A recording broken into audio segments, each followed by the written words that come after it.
And then, oh, thanks for the little symbols running across. Now at least I know that it's connecting. So I thought I would just let you guys know what I was doing this morning. I realize it's afternoon now. I left it all on the stove because I ended up getting a phone call that I didn't expect.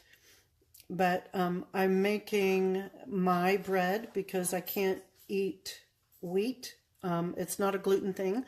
I don't eat any grains. So in order to have bread products, crackers, that kind of thing, I use almond flour. And I used to have to make everything from scratch because there didn't used to be stuff in the grocery stores that you could go get. Now there are a couple of brands that make items out of almond flour, so that's pretty cool. So I made muffins this morning, which I use as my bread. To give you an idea, I use a muffin topper. So let me see if I can hold it up for you without dumping it. So see, I use a muffin topper pan, and that way they don't come out to be very thick. They're thick enough I can cut them in half and use them for like a sandwich. Yes, they're kind of small, but if you get they're like the size of a slider. They're about that size of a bun. And I use them for everything. I use them like if I want a biscuit with breakfast.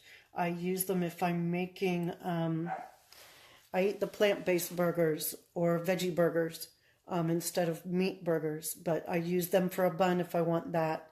If I'm having barbecue, which you can get jackfruit turned into like shredded barbecue, I use them if I want a barbecue sandwich.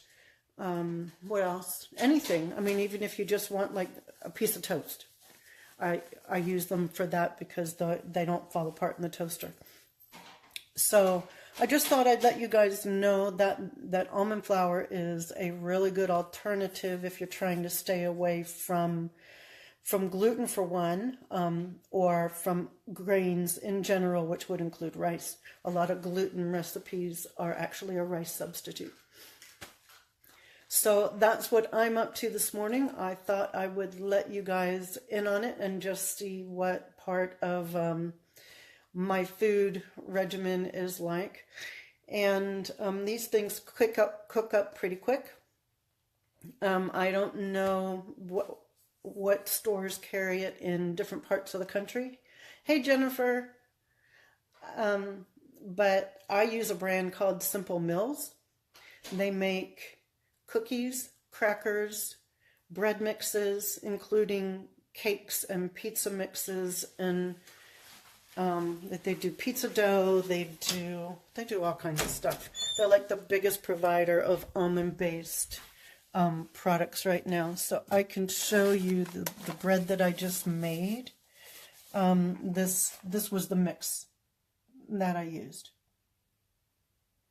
So I'm not sure what stores in your part of the country would carry it, but in my part of the country, they have it pretty much everywhere now. I've seen it at Sprouts. I've seen it at Fry's, which is part of the Kroger chain. Pretty much every grocery store carries part of their line these days.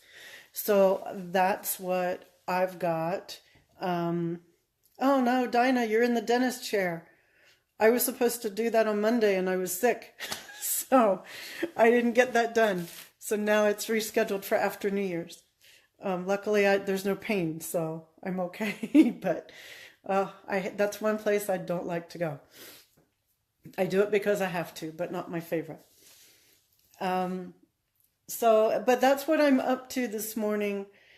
And I just thought I would share it with you because it is probably the best bread substitute I've come across so far, because a lot of the paleo stuff, the paleo breads, some of them are cardboardy and dry or don't taste right, and I found almond is just the best substitute if you want something to taste like bread, taste like cake, taste the way you remember it tasting before you had to start cutting out some of those other ingredients. So that's what I've got for today, and you guys have a good day, and let me know if you've got some special like bread substitutes that you really like. Put them in the comments. Let me know. I'm always looking for other alternatives or even just additional alternatives, because sometimes this product is sold out on the shelves and I can't get it, and I didn't plan well enough ahead to have extra. So I'm always looking for, other options. So if you've got something you really like, go ahead and put it in the comments, and we'll check out what each other has found in the different parts of the country where we're all from. So let me know, and I'll talk to you soon on the next one. Have a good day, everyone.